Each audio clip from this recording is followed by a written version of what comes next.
How to download Encode app on mobile. If you want to use the Encode application and wondering on how to install it on your mobile phone, don't worry.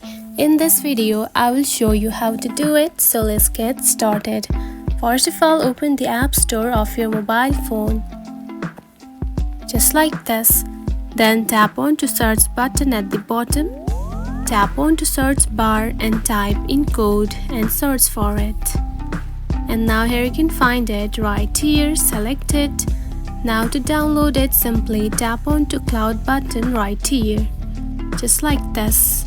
And if you are downloading this app for the first time, you will see the get button just like this instead of that.